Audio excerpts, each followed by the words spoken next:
Bueno, continuamos con nuestro tema, digamos, enlaza lo que acabamos de hacer con la medición del tiempo con también nuestra ubicación. Y la ubicación entonces, como digamos, pensamos en cómo encontramos las estrellas, cómo encontramos el sol, bueno, todo eso va a tener que ver muchísimo, como nos vamos a dar cuenta. Pero quiero que empecemos simplemente con cómo nos ubicamos nosotros sobre la Tierra. ¿Sí? O sea, cómo mapeamos nosotros la Tierra y cómo ponemos sistemas de coordenadas para nuestra ubicación en la Tierra. Entonces, la primera coordenada que vamos a utilizar es la latitud. La latitud se mide desde el Ecuador hasta el Polo Norte y hasta el Polo Sur. El Ecuador es 0 grados y se comienzan a tomar en grados hacia arriba hasta llegar a 90 grados norte o hacia abajo 90 grados sur. ¿Listo? Y entonces, líneas de latitud constante van a ser líneas imaginarias que son como círculos dándole vuelta al globo y que son paralelos al ecuador. Y esos son los famosos paralelos. Entonces tenemos un paralelo 0 grados, 15 grados, 30 grados, 40, o sea, todos los grados que me imagine ahí hay un paralelo. ¿Listo? Colombia, por ejemplo, está ubicada aproximadamente entre 4 grados sur y 12 grados norte. Entonces yo diría, ok, estamos cerca al Ecuador. De hecho, parte de Colombia está bajo el Ecuador, parte de Colombia está encima del Ecuador. De hecho, la mayoría de Colombia está encima del Ecuador. Digamos, solo sabiendo eso, me doy cuenta. ¿Eso es suficiente para determinar la posición de Colombia? Porque yo ya veo a Colombia por acá, en esta imagen. Entonces la respuesta es no, porque claro, hay un montón de otras ubicaciones que podríamos decir que quedan entre esta franja de 4 grados sur, 12 grados norte, como por acá. Entonces eso todo sería como un cinturón alrededor de la Tierra. Cuando nosotros decimos hay un lugar entre 4 sur y 12 norte, eso es como un cinturón, toda una franja. ¿Cómo delimitamos más entonces la región donde está Colombia? Entonces lo hacemos a través de longitudes. ¿Listo? Entonces las longitudes van a empezar desde también 0 grados hacia el este, en este caso hacia la izquierda, y bueno, digamos, si me paro así, hacia la izquierda, desde 0 a la izquierda y 0 a la derecha sería oeste. ¿Listo? Y esas líneas de longitud constante, que parecen como líneas pues de una sandía, hacia abajo, o de una auyama, son líneas imaginarias que le dan la vuelta al globo y todas se cruzan en los polos. Todas esas líneas de longitud constante se cruzan en los polos. Polo norte y en el polo sur ahí se encuentran todas. Y entonces se toman todas desde una referencia que va a ser el meridiano primario o el meridiano de Greenwich, que es en Reino Unido, porque fue, digamos, el que se estableció como digamos, de manera digamos, fue como la manera más conveniente y más universal de hacerlo, pero no siempre fue así. Antes era el meridiano de París, bueno, en fin, pero se quedó el meridiano de Greenwich, como del observatorio de Greenwich en Reino Unido, como el estándar. Y entonces Colombia, en ese sistema de longitud, quedaría entonces ubicada entre 79 grados oeste, 67 grados oeste. Ustedes dirían, no, pero el profesor, ¿por qué dijo los números al revés? Los dije al revés porque, como se pueden dar cuenta, desde 0 hacia el oeste, los números, digamos, van creciendo, hacia el oeste. Pero entonces, si nosotros nos imaginamos viendo Colombia de frente, entonces Colombia quedaría entre 79 grados y 67 grados. De izquierda a derecha serían como los números negativos. Entonces los grados oeste serían como los negativos y los grados este serían como los grados positivos. ¿Sí? Así como norte serían los positivos y sur los negativos, si así lo prefiriéramos. Digamos que las longitudes van siempre de 0 a 180 porque en 180 se vuelven a encontrar. ¿Listo? Hacia el este o hacia el oeste las longitudes se vuelven a encontrar. Entonces no hay tal cosa como longitud 190, eso no tiene sentido. O sea, solo o 100, no sé, 179 oeste, 179 este sería como coger el paralelo de 180, el paralelo no, el meridiano de 180 grados, un grado hacia el este, un grado hacia el oeste.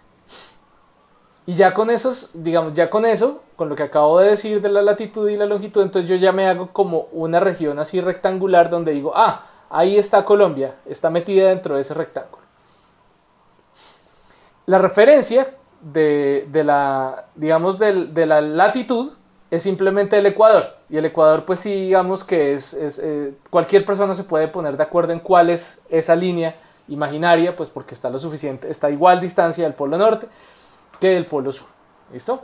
Y pues el polo norte y el polo sur están definidos pues por la rotación de la Tierra.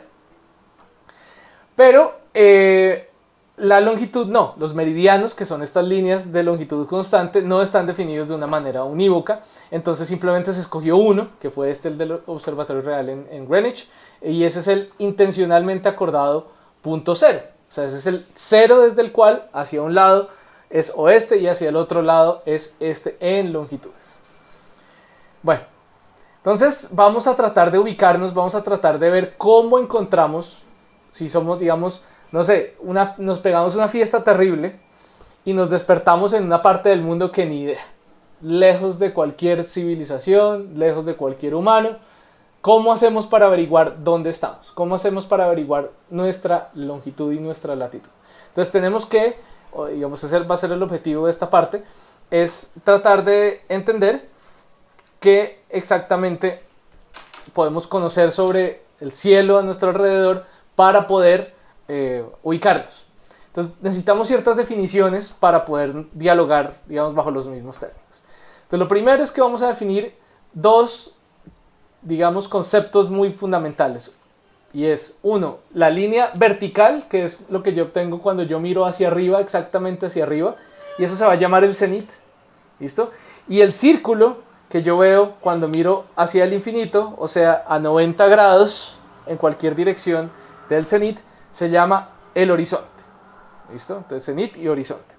Lo primero que yo voy a hacer, me despierto, me levanto y digo, cenit, horizonte. Okay. Ya tengo dos posibles ubicaciones, digamos. El opuesto al cenit es una cantidad que se llama nadir, que sería la dirección completamente hacia abajo. Sin embargo, haría bien en recordar que el horizonte, que realmente, por ejemplo, en un país tan montañoso como Colombia, pues nos damos cuenta que el horizonte pues no es una línea, sino es más bien como lo que marcan las montañas, los edificios, etc. Y ese sería lo que llamaríamos el horizonte aparente. ¿Listo? Pero astronómicamente hay el horizonte que se define como respecto, por ejemplo, a algún centro de referencia. En particular, si fuera para la Tierra, el horizonte entonces sería desde el centro de la Tierra. Sería, digamos, un sistema de referencia geocéntrico. ¿Sí? Sin embargo, pues también puedo tomar mi horizonte desde donde yo lo veo, y eso va a ser también la base para algunos sistemas de coordenadas, como vamos a ver. Pero digamos que el horizonte también se puede tomar, digamos, desde diferentes sistemas de referencia. Por ejemplo, el centro puede ser el centro del Sol, si yo quisiera, y tomar como un horizonte así. Eso lo vamos a ver más adelante. Ok. Listo, entonces pongámosle ya más dirección al asunto, porque yo sé que en la Tierra hay un norte, sur, este, oeste. ¿Listo? Entonces yo necesito saber cuál es mi posición. Y esto no va a ser tan trivial, y de hecho me va a tomar bastantes cientos de años, varios, hasta miles de años, poderlo hacer de manera confiable. Entonces empecemos simplemente diciendo que si hay un cenit, hay un horizonte, hay una vertical, que es la línea que me une con el cenit, y adicionalmente vamos a querer encontrar el meridiano. El meridiano va a ser una línea, digamos, circular, imaginaria, que va desde el norte hasta el sur. Norte, sur, donde ustedes ubiquen, traten de imaginar donde ustedes estén, imagínense el norte, imagínense el sur, y hagan con su brazo así, y ese sería la línea imaginaria que traza el meridiano del lugar. ¿Listo? Esa línea sur-norte o norte-sur, como lo quieran ver. ¿Cómo determino yo el meridiano? Entonces, para buscar el meridiano del norte-sur, podría, por ejemplo, utilizar una brújula, y eso estaría bien. Si estoy perdido, es una buena manera de hacerlo. Pero el problema es que las brújulas buscan el polo norte magnético, y el polo norte magnético se está moviendo, digamos, no en escalas de tiempo de un día para otro, pero sí, por ejemplo, desde 1900 hasta 2020 se ha desplazado unos 20 grados. 20 grados, imagínense. O sea, estoy tratando de ubicarme, digamos, con una precisión adecuada sobre la superficie de la Tierra. O sea, mi idea es reportar cuál es mi longitud, cuál es mi latitud, si lo hiciera, por ejemplo, con una precisión de un grado, digamos, pasando de grado, multiplicando por el radio de la Tierra para obtener un segmento de arco, obviamente ese grado tendría que pasarlo a radianes. Un grado equivale a una distancia superficial, digamos, perimetral, si así lo prefiero, de unos 110 kilómetros, si no estoy mal, unos 110 kilómetros. Entonces, si el polo norte está descachándose 20 grados en 100 años, que geológicamente hablando es poco tiempo, y también humanamente hablando es poco tiempo. O sea, si yo me basara mis ubicaciones respecto a esto, en 100 años ya me toca volver a trazar todos los mapas. Entonces, si en 100 años se corrió 20 grados, significa que el error es de 20 grados por 111 kilómetros, ¿cierto? Entonces 20%, o aproximadamente 20%, estamos hablando de errores de 2000 kilómetros en la ubicación. ¿Listo? Entonces, digamos que si estoy de afán me funciona, pero como un sistema de referencia a largo plazo, el polo norte magnético no me va a funcionar muy bien. Entonces, afortunadamente, el comportamiento del Sol es mucho más estable. Entonces, la determinación del meridiano se hace más bien estudiando la sombra mínima del Sol. Entonces, yo pongo un gnomón, como siempre, un palo en el piso, y yo entonces me dedico todo el día, esperando que haga sol de pronto, a mirar cuál es la sombra de ese palo que proyecta la luz del Sol.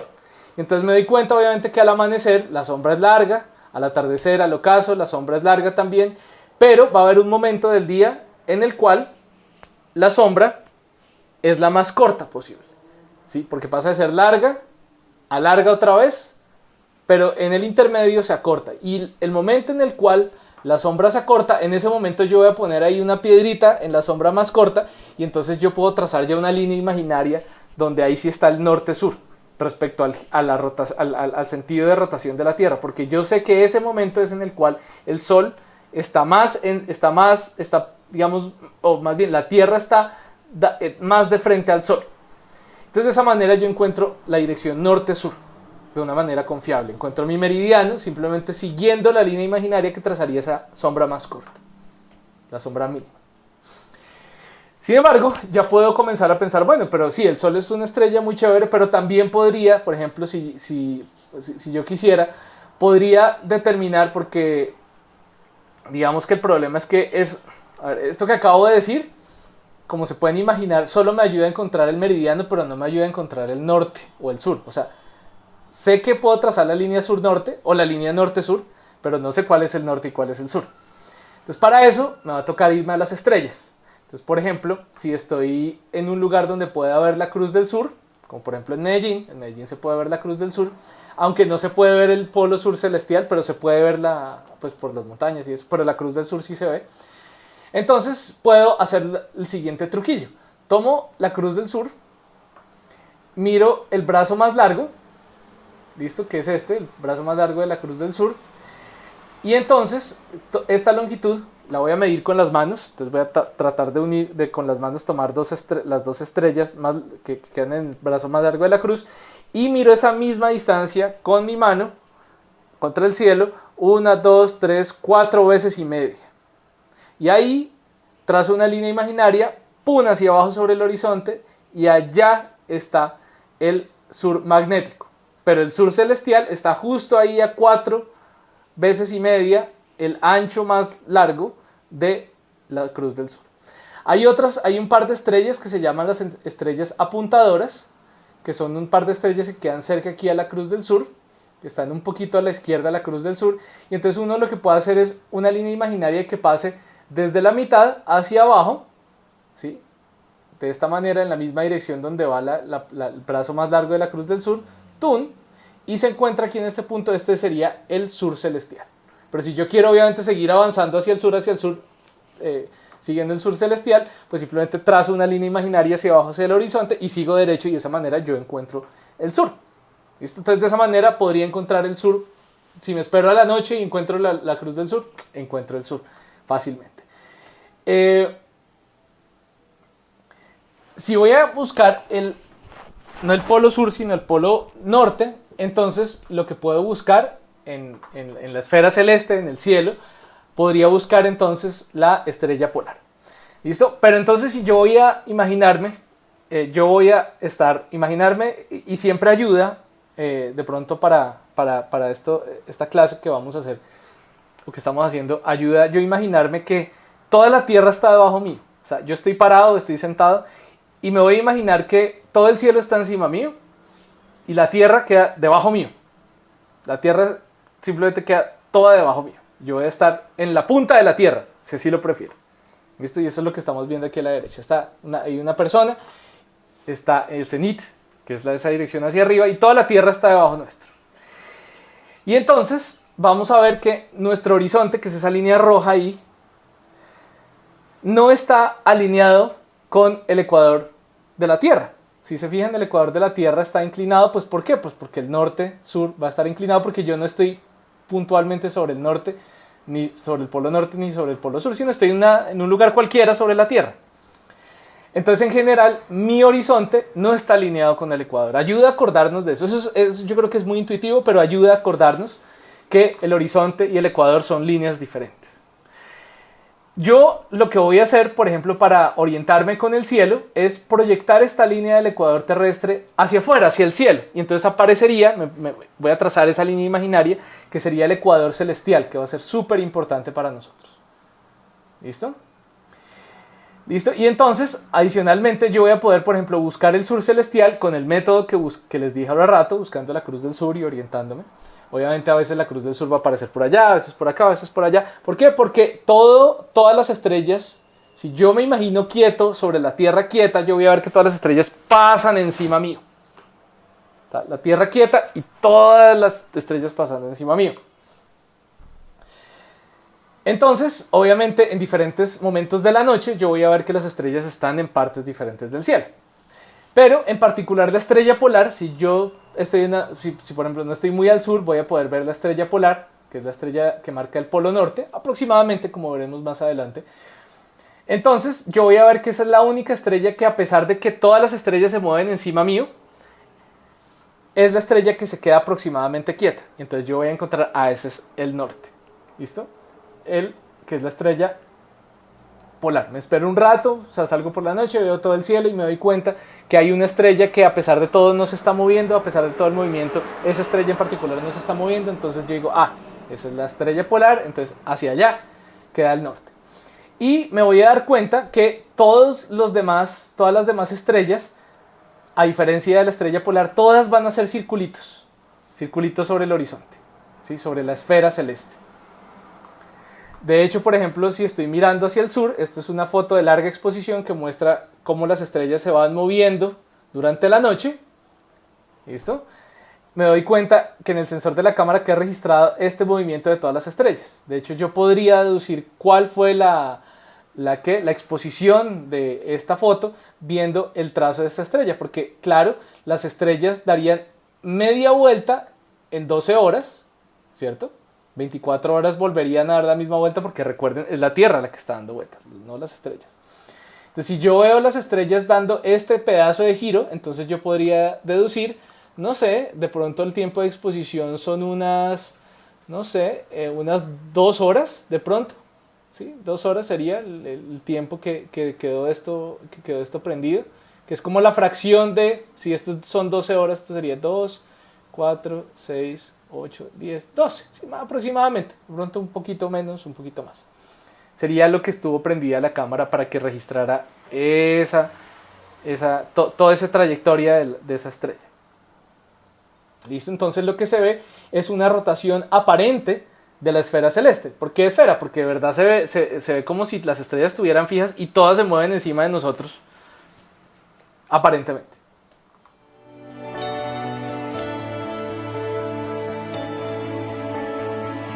Me gusta esta imagen porque muestra lo contrario. Muestra que nosotros somos los que nos estamos moviendo.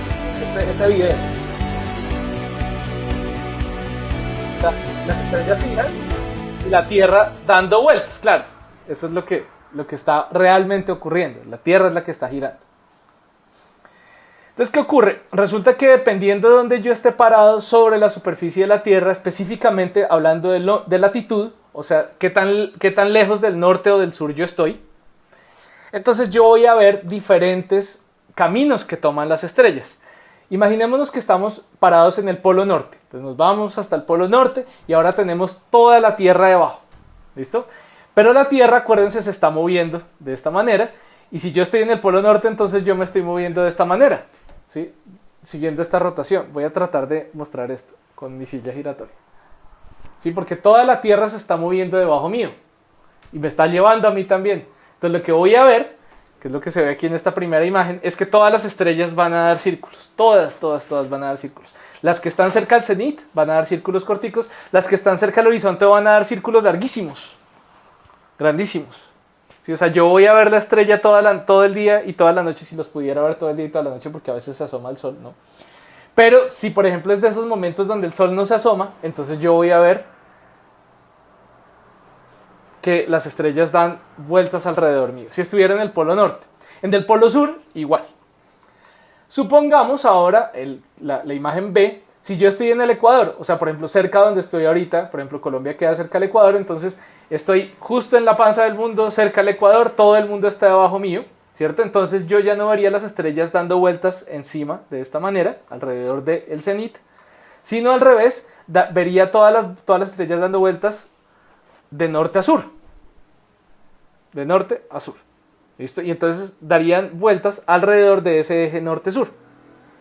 ¿Sí? Alrededor del polo norte celeste o del polo sur celeste. Entonces, de hecho, no vería el círculo completo, sino vería semicírculos. Y eso es lo que pasa, por ejemplo, aquí en Colombia. Muy pocas estrellas nosotros vemos que dan toda la vuelta, sino que vemos que se asoman por el horizonte y se esconden. ¿Sí? Solo un pedazo del círculo.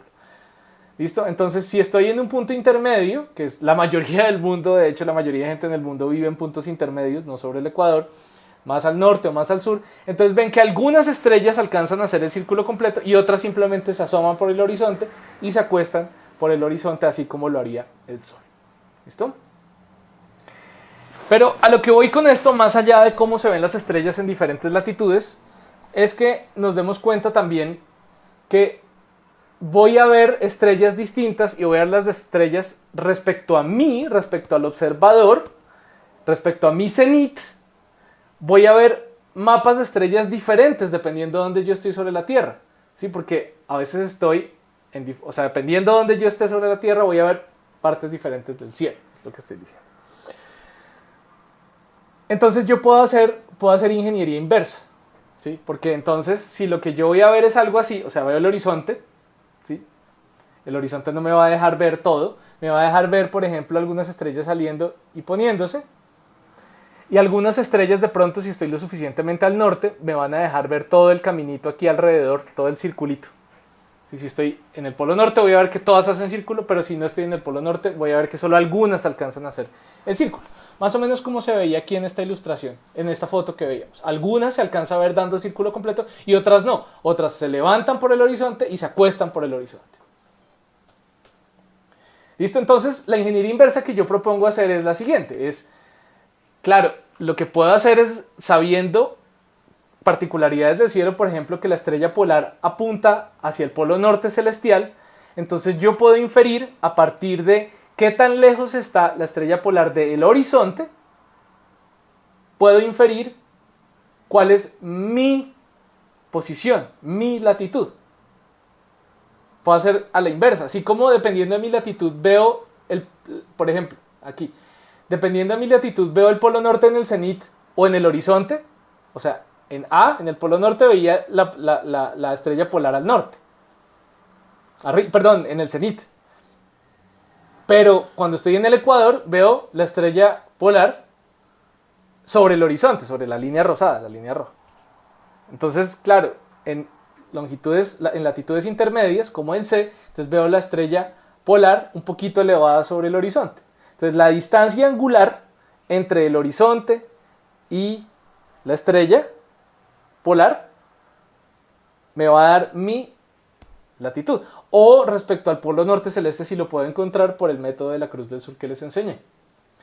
Entonces, si yo mido la latitud en grados desde el horizonte, obviamente ayuda, por ejemplo, tener una idea de cuál es el meridiano, o sea, cuál es la dirección norte-sur o sur-norte, cualquiera de las dos no importa, pero tener la línea clara para desde esa línea del meridiano medir qué tan alta sobre el horizonte está la estrella polar y de esa manera, si yo puedo medir eso en grados, entonces yo sé cuál es mi latitud. ¿Sí? ¿Por qué? Porque si la estrella polar está al norte, está sobre mí, o sea, en el cenit, significa que estoy en el polo norte. No sé si recuerdan cuál es la latitud del polo norte. Es 90 grados. Entonces, claro, entre el horizonte y la estrella polar, si la estrella polar está encima mío, ese ángulo es 90 grados. Entonces, efectivamente, 90 grados es mi latitud. En el polo norte, la latitud es 90 grados. Y si veo la estrella polar sobre o sea, sobre la línea del horizonte, o sea, bien allá en el infinito, entonces el ángulo va a ser muy pequeñito, o sea, 0, 1, 2 grados. Y esa entonces va a ser mi latitud, porque estoy cerca al ecuador. Si estoy cerca al ecuador, veo la estrella polar cerca al horizonte. Si estoy muy al norte o muy al sur, si estoy muy al norte, perdón, voy a ver la estrella polar cada vez más en el cenit. ¿Sí? Entonces, estrella polar en el cenit, 90 grados. Estrella polar en el horizonte, 0 grados. O sea, Ecuador, polo norte. Ecuador, polo norte. Y lo mismo aplica si estoy mirando el polo sur celestial con el método de la cruz del sur que les enseñé. Entonces, de esa manera puedo deducir mi latitud en grados. Entonces, si estoy en Colombia y veo la estrella polar, que no es fácil por el horizonte, por las montañas, pero si estoy en Colombia y veo la estrella polar, entonces yo puedo deducir mi latitud si mido en grados la distancia entre el horizonte, entre la línea hacia el infinito y la estrella polar. ¿Listo? Y algo similar podría ser yo entonces con el polo sur, celestial, si lo pudiera encontrar, que pues desde Colombia no es fácil porque estamos en el hemisferio norte. Pero bueno, entonces ustedes me dirán, ¿pero cómo determinamos un ángulo? Entonces pues ustedes se van a acordar de mí porque resulta que si yo estiro el brazo, lo máximo que yo puedo dar, esto es algo de ergonomía del cuerpo. De ergonomía nosotros sabemos que si yo estiro, o sea, si yo sea chiquito o sea grande, tenga los dedos gordos o chiquitos, si yo estiro mi mano y entonces miro el tamaño angular que subtiende el dedo meñique respecto a mi ojo, esto es 1 grado. Estos 3 dedos, que ya son más gorditos, son 5 grados. El puño completo son 10 grados. Si hago esto, hago cuernitos y los estiro, son 15 grados. Y si hago esto como midiendo cuartas, es 25 grados. Debería más o menos cuadrar con el tamaño de la osa mayor. Más o menos debería cuadrar con eso. 25 grados. ¿Listo? El tamaño de la... Si no estoy mal, creo que esto lo verifiqué hace poco. O sea, esto lo verifiqué hace poco. Para la Cruz del Sur, el ancho angular es, si no estoy mal, unos 6 grados. O sea, sería como tomar estos 3 dedos. O sea, con estos 3 dedos se tapa el ancho principal de la Cruz del Sur. Cuando un día estos que salgan a la calle y vean la Cruz del Sur por la noche, hagan el experimento. Estirar así el brazo y se debería cubrir las dos estrellas más, digamos, del brazo largo de la Cruz del Sur con estos 3 dedos, porque sería aproximadamente 6 grados. Obviamente, esa es la manera para hacerlo. Entonces, si yo quisiera saber, entonces, por ejemplo, no sé, si estoy muy al norte, muy al sur, veo la estrella polar, veo la cruz, como sea, como encuentre el polo norte o el polo sur celeste y quiero ver la distancia angular entre el polo, entre el polo y el horizonte para poder determinar mi latitud, pues, por ejemplo, pondría varios puñitos y yo diría, 10, 20, 30, estoy a 30 grados, porque entonces ya estoy viendo, poniendo 3 puñitos, entonces ya 30 grados. Y de esa manera encuentro mi propia latitud. Listo, entonces ya encontré la latitud. Con esa mnemotecnia y observar un rato las estrellas, puedo determinar si estoy al norte, si estoy al sur, y puedo determinar mi latitud. Obviamente eso es un poco rudimentario, entonces pues desde hace muchos años existen instrumentos de medición para encontrar la latitud o para medir ángulos verticalmente. Uno de estos inventos es el famoso cuadrante, que funciona con el mismo principio de la plomada de los obreros, que es que medimos como referencia cierta dirección que es hacia abajo, que lo vamos a tomar con una plomada, no sé, en punto cero, por ejemplo, hay una plomada grandísima, siempre apunta hacia abajo, porque la gravedad la jala. Es una piedra colgada de un palo, de una cuerda, y entonces siempre marca la dirección, una dirección que es hacia abajo, o sea, esa es mi referencia. Y entonces yo organizo el cuadrante, que es esencialmente un medidor de ángulos, como un pedazo de transportador, un cuarto, solo un cuadrante, por eso es, o sea, sería en 4 partes, como este círculo, pero como es solo un cuadrante, es 1, 2, 3, 4, 4 cuadrantes, entonces es solo un pedazo, ese pedazo del círculo, como el que se ve aquí abajo, de los años 1600. De hecho, son instrumentos muy sencillos, todavía se utilizan en los laboratorios, por ejemplo, de física mecánica, se utilizan este tipo de aparaticos, simplemente una pequeña plomada, y con el indicador de ángulo uno simplemente lo gira para ver, por ejemplo, cuál es la pendiente de un plano inclinado en ángulos, y entonces la plomada marca el ángulo, de una manera muy simple. Es curioso porque es un aparato muy simple, pero los instrumentos de esta marca para laboratorios en universidades son carísimos. O sea, nada raro sería que un aparatico de estos cueste 500.000 pesos. Pero pues en última es un transportador y una plomada. Pero bueno, entonces, no, ese digamos fue de los primeros instrumentos y como de los más sencillos que uno puede construir. Pero hay otros más. Este sería el cuadrante del que estamos hablando y puedo determinar entonces la elevación o la altura o la latitud respecto al horizonte de alguna estrella por medio del método del cuadrante y pues usando la plomada, ¿no? Sin la plomada pues esto no se podría. Entonces la plomada me registra a mí el ángulo. También se utilizaba otro aparato llamado la vara cruzada o la cross staff, que era esencialmente un palo con un... se me olvidó cómo se llama. Con una rosca, y entonces la ruedita entraba en la rosca, una ruedita entraba en la rosca y entonces funcionaba como que la ruedita, entonces si se metía más adentro en la rosca, entonces uno la ve más grande y si está más lejos de la rosca y uno pues pone el ojo en la vara, entonces uno ve la rosca, uno ve la ruedita más grande o más chiquita dependiendo de qué tan adelante o qué tan atrás esté respecto a la rosca.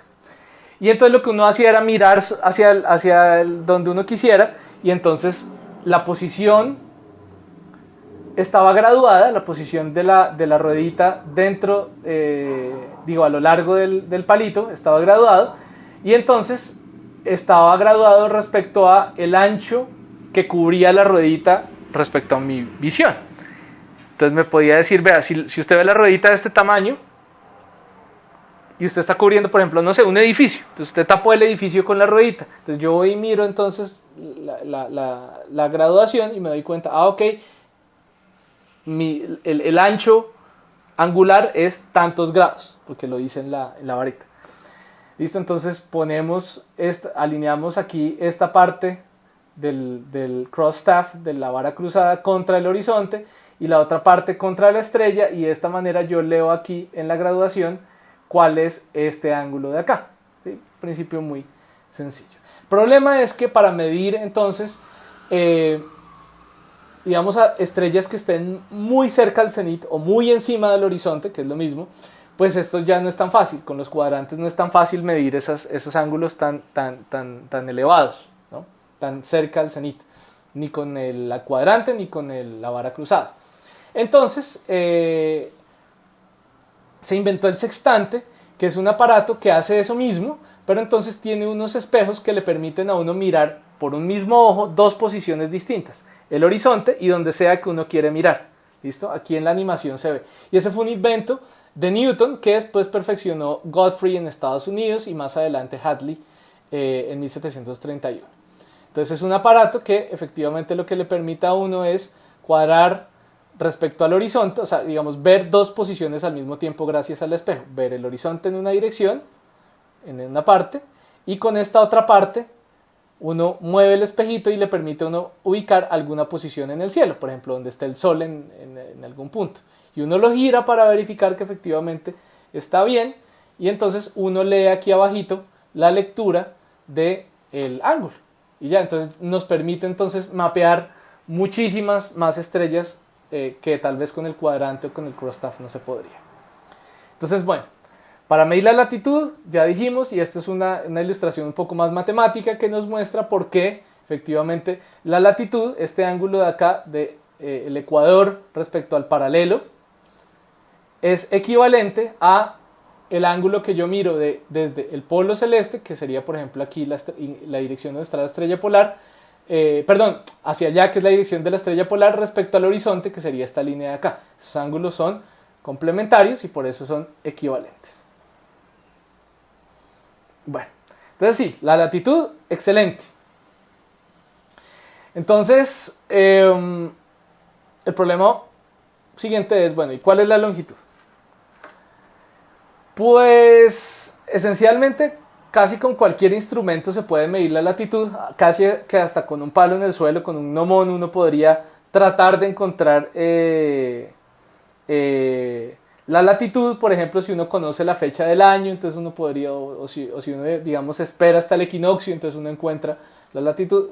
Si uno no pudiera ver las estrellas, mejor dicho, la latitud se puede encontrar, no tenemos tanto misterio. El problema, digamos, es que para determinar la longitud necesito entonces conocer cierta referencia, que va a ser entonces el meridiano de Greenwich. Entonces, por ejemplo, yo me voy a dar cuenta que si en el mismo momento, en el mismo instante, por ejemplo, yo me doy cuenta, yo estoy aquí a 0 grados, por ejemplo, esta es la Tierra vista desde arriba, y este es el este es a 0 grados, la Tierra está girando en esta dirección, ¿listo? Y entonces, si yo me doy cuenta a esta hora, es mediodía aquí en el meridiano de Greenwich, en alguna parte sobre este meridiano, es mediodía.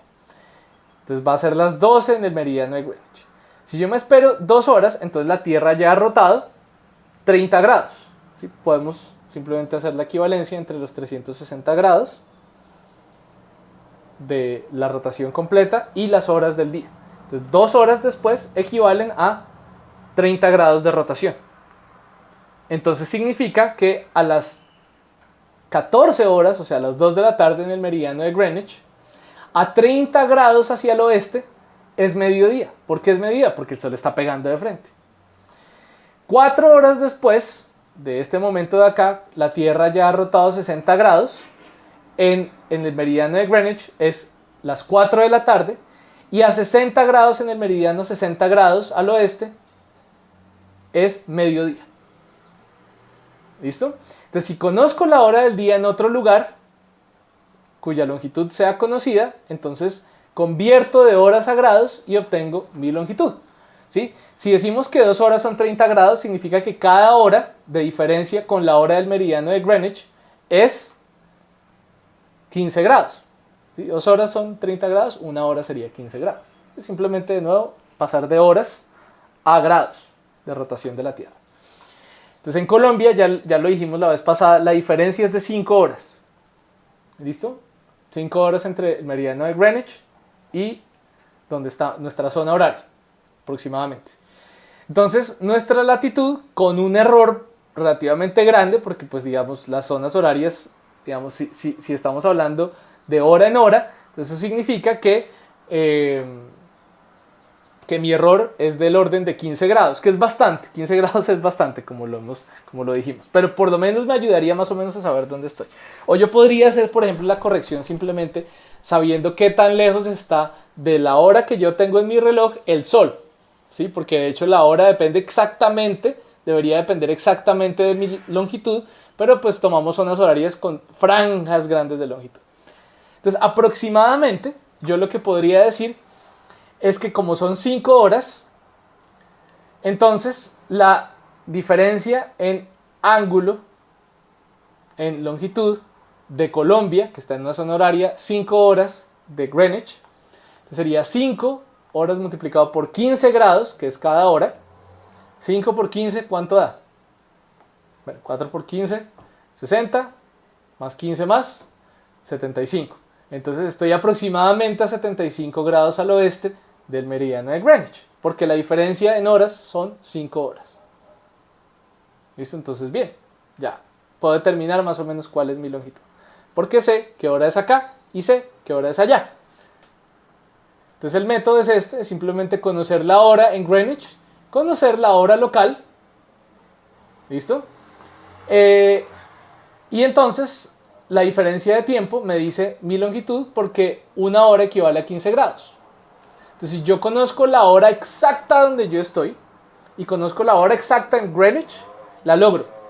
¿Cómo determino, por ejemplo, la hora exacta? Pues con un reloj de sol, por ejemplo. Puedo determinar la hora exacta, la hora solar exacta la puedo determinar con un reloj de sol.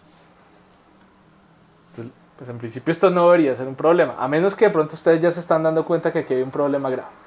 Pero bueno, ustedes de pronto han visto esto en películas o en algún hotel que diga, no, la hora local en Nueva York, Londres, Moscú, Tokio. Con esto que estoy mostrando acá podemos saber cuál es la diferencia en longitud de Nueva York, Londres, Moscú, Tokio. Simplemente mirando cuál es la diferencia horaria respecto a Londres, que está en la zona horaria del meridiano de Greenwich.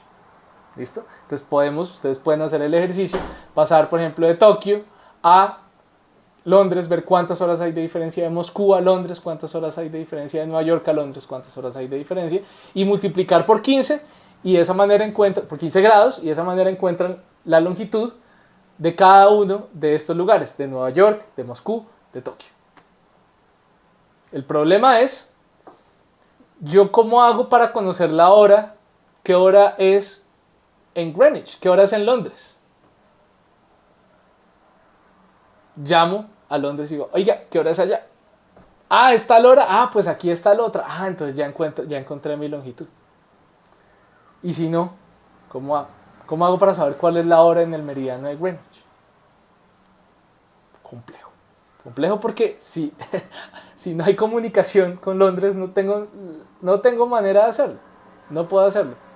Entonces aún sí puedo conocer con toda la precisión del mundo, con un reloj solar, calibrado a la fecha, calibrado con un analema.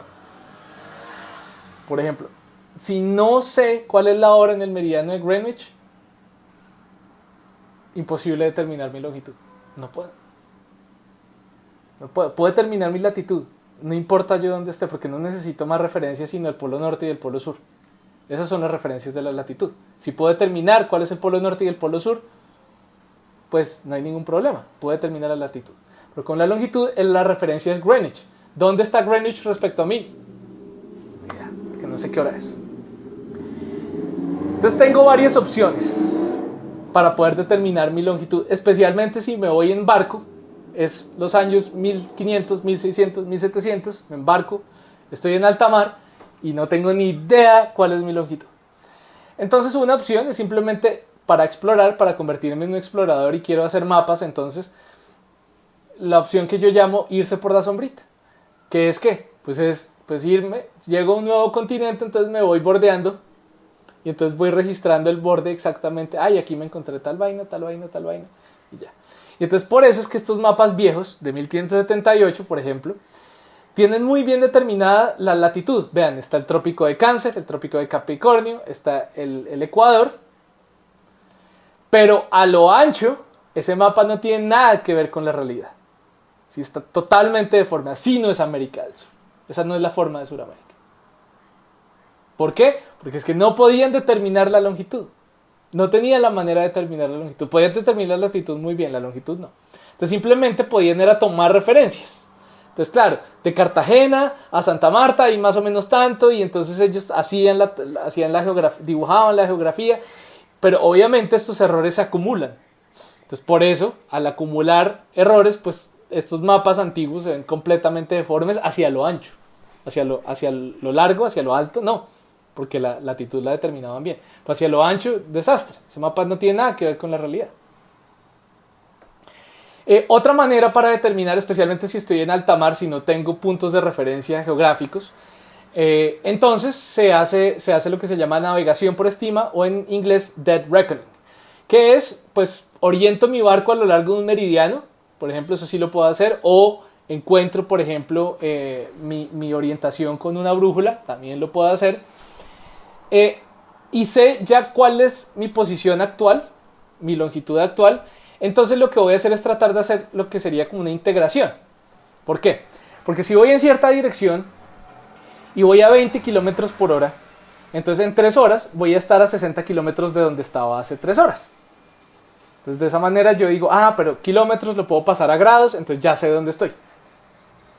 ¿Sí? Entonces cojo un mapa y entonces utilizo el compás, y con el compás la brújula y la velocidad del barco, entonces puedo perfectamente saber dónde estoy simplemente porque sé qué tanto me moví. Pues como sé qué tanto me moví y hacia dónde me moví, entonces puedo hacer, eso es una integración, multiplicar la velocidad por el tiempo y entonces ya sé dónde yo estoy. Ahora, ¿cómo hago para averiguar qué tan rápido se está moviendo el barco? No, pues miro el velocímetro. No. O sí, pero el velocímetro en esa época se llamaba la corredera, ¿sí? Que era entonces un aparato que utilizaban los marinos, que era un carrete de una cuerda muy larga, que se llama la línea, una cuerda que está anudada, tiene unos nudos, ¿listo? Y entonces se van poniendo los nudos de esta manera, un nudo, otro nudo, otro nudo, otro nudo, varios nudos, ¿sí? Para saber, pues con distancias iguales. Y entonces la idea es que se cuelga de aquí, de un tronco, ¿sí? En inglés log. No sé si han escuchado la palabra log en blog, o sea, todo lo que tenga log en inglés, que es un registro, viene de ahí. Era un log, era un tronco, ¿sí? Era una manera de registrar la velocidad. Entonces echaba el tronco, él flotaba, y entonces el barco se iba yendo, el tronco se quedaba ahí flotando, donde uno lo dejara, el barco avanzaba, y entonces el carrete iba soltando hilo, soltando cuerda, y entonces el marinero, uno de los marineros, iba contando cuántos nudos se iban moviendo. Entonces, 1, 2, 3, 4, 5 nudos. 5 nudos porque la cuerda se va desenrollando del carrete. Entonces, por eso la velocidad marítima se da en nudos. Es curioso porque es una unidad de distancia, pero también se necesitaba un reloj de arena, ¿sí? Era lo adicional que se necesitaba para poder medir. Entonces con el carretel alguien contaba los nudos y otra persona con un reloj de arena decía 5 nudos en, no sé, 1 minuto o 30 segundos o lo que fuera. Entonces el reloj de arena me ayudaba a determinar mi velocidad, y con mi velocidad entonces puedo determinar qué tanto me desplacé durante cierto tiempo. ¿Listo? Y bueno, entonces digamos que obviamente eso daba lugar a errores muy grandes. O sea, los errores aquí son cumulativos, ¿sí? En la navegación por estima, que es un problema que todavía existe en ciertos casos. Por ejemplo, uno puede tratar de navegar, de ubicarse con el acelerómetro del celular, ¿sí? Porque el acelerómetro del celular mide cuando uno se comienza a mover. Entonces, si uno se comienza a mover, entonces dice, usted sufrió cierta aceleración durante cierta cantidad de tiempo, entonces con eso yo puedo deducir usted qué tanto se movió. Pero esos errores se van acumulando. Si no hay una referencia, si uno no puede, cada vez que vuelve a mirar y no tiene una referencia, entonces usted se va descachando un poquito y otro poquito y otro poquito. Entonces por eso la posición inicial de la posición estimada después de varias horas o varios días de trayecto se va acumulando y esos errores se van volviendo cada vez peores. Entonces después de un par de semanas de navegación, mis errores son de varios cientos de kilómetros, porque todos esos errores se van acumulando.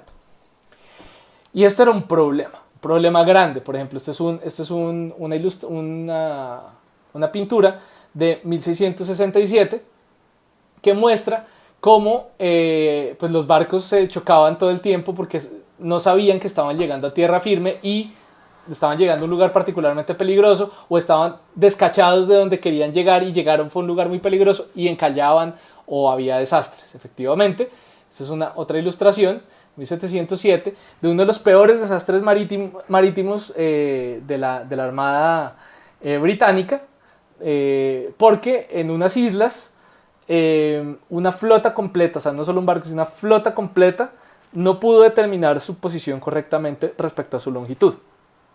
Y más de 2.000 hombres murieron, más de 2.000 personas murieron en el naufragio de esa flota, llamado el desastre naval de Sorlingues.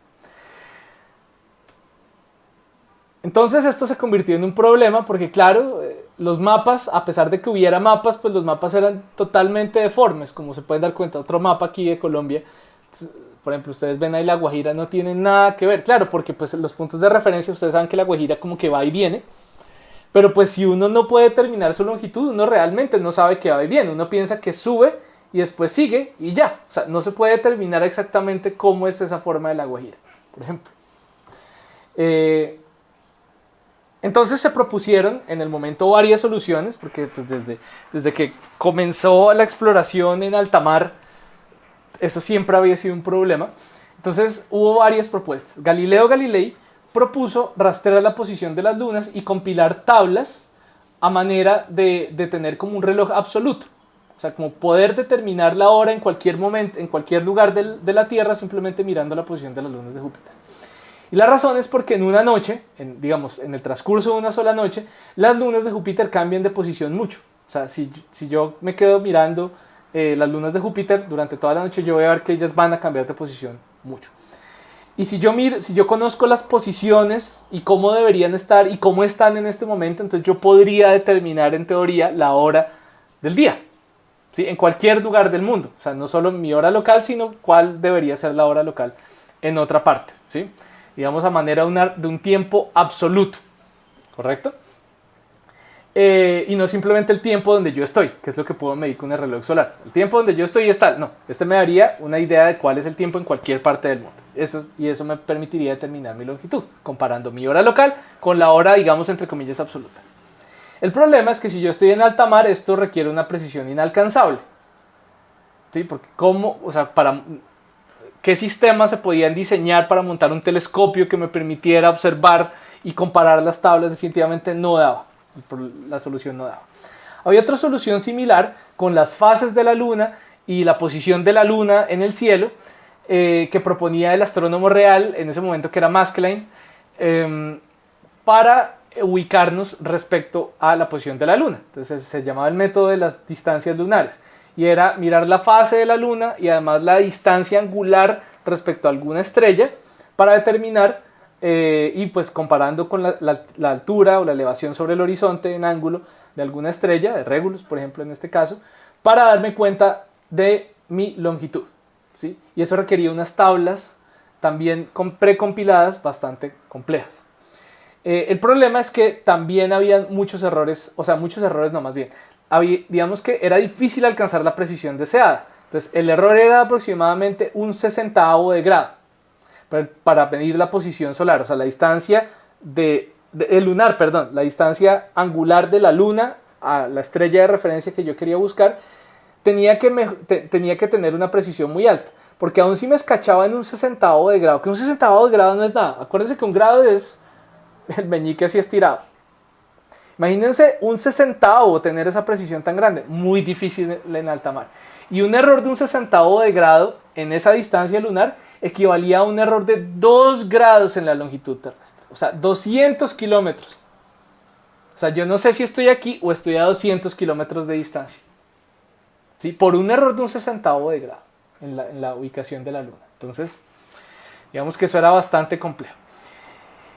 La otra solución fue tecnológica. Pues, hombre, coja un reloj, sincronícelo a la hora de Greenwich y lléveselo. El problema es que imagínense los relojes de la época. Es un reloj así de báscula, de péndulo. Pues el péndulo en alta mar se descuadra.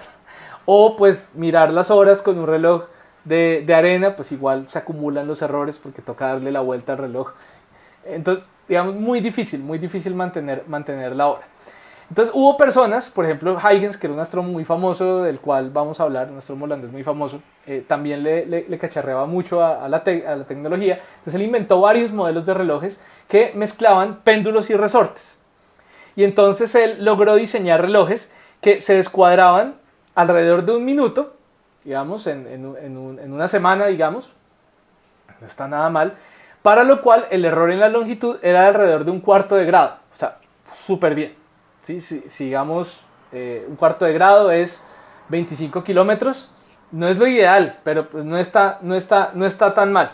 Pero digamos el problema es que eso era en una semana o en menos de una semana, tal vez unos 5 días se descuadraba un minuto en alta mar.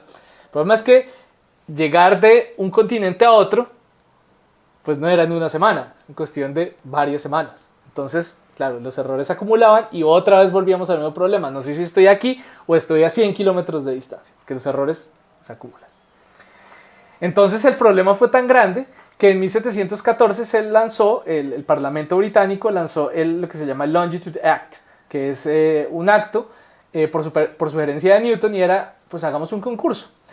El que logre solucionar el problema se lleva 20.000 libras, pero 20.000 libras de la época son platal. Todavía es un platal, en pesos es como 1.000 millones de pesos. No, mentira, no sé cómo está el dólar. Es un montón de plata. Y era un montón de plata en ese momento. Porque es que el costo era impresionante. Y además el que solucionara este problema pues se volvía el dueño del océano. Entonces pues por eso le metieron tanta plata. El método tenía que ser probado en un viaje a las Indias Occidentales, o sea, a donde nosotros estamos, y llegar manteniendo el error por debajo de 55 kilómetros. 55 kilómetros es como medio grado. Sí, o sea, tenía que no descuadrarse el reloj en, digamos, una hora correspondiente a medio grado en unas 2 o 3 semanas. O más. Sí, digamos, si el viaje era más largo. Pero bueno, el método de las tablas lunares dio resultados aceptables. Este señor Tobias Mayer logró mejorar la precisión de tablas gracias al trabajo de Euler, el gran y famoso matemático. Dio las guías para calcular las pequeñas perturbaciones que hacían que la luna no estuviera exactamente donde yo pensaba que iba a estar, sino pequeñas diferencias de distancias. Entonces le permitieron calcular mejor estas tablas de dónde iba a estar la luna, y con ese dónde iba a estar la luna, entonces yo podía ya deducir mi hora o la hora universal para compararla con la hora local. Logró una precisión efectivamente tan buena como la que se buscaba en el reto, pero de todas maneras pues el método era muy sensible a la determinación exacta de la posición de la luna. Entonces pues él murió sin ver el premio, pero a la viuda le dieron parte del dinero, unas 3.000 libras del almirantazgo inglés, porque era un método bien complicado. Pues digamos, casi que requería un astrónomo por cada barco, que pues obviamente no es malo, pero pues es un poquito complejo, complejiza la situación. Digamos, no es una solución que se pueda masificar. Entonces no estuvo mal, pero no era la solución que se buscaba. La solución terminó siendo tecnológica. Un relojero autodidacta que hacía relojes para iglesias, para pueblos, en madera, imagínense, en madera, y él era un tipo increíblemente hábil con la madera, conocía cómo la madera, digamos, con diferentes épocas del año, que está más seco o más húmedo, diferentes tipos de madera se comportaban de formas diferentes. Él entonces conocía muy bien los materiales. Entonces él inventó un reloj, diferentes modelos de reloj, hasta que llegó al H4, que era como un reloj de mano. De hecho lo llamaban un cronógrafo, si no estoy mal, un reloj de mano, este que se ve aquí abajo, que era mucho más preciso y robusto que cualquier otro de la época. Lo hizo para aguantar muchos meses en mar y sin descuadrarse prácticamente nada, o sea, mucho menos de un minuto en varios meses. Los científicos que estaban en la junta de evaluar el premio, en particular Maskelyne, que era el astrónomo real, que él estaba obsesionado con el método astronómico. Lógico, él lo que quería era darle empleo a los astrónomos, meter un astrónomo en cada barco. Entonces él no estaba muy contento, y cuando le preguntaban, venga, lo del método de Harrison, Maskelyne decía... Y se demoraron, se demoraron mucho como en ponerse de acuerdo. Al final, nunca le dieron el pago total. Pero el método de él era tan bueno que de todas maneras lo utilizaban, y a él le daban dinero de la corona para desarrollar mejores y mejores relojes. O sea, no le dieron toda la suma de un trancazo, pero eventualmente recibió casi que más que el premio durante todo el tiempo.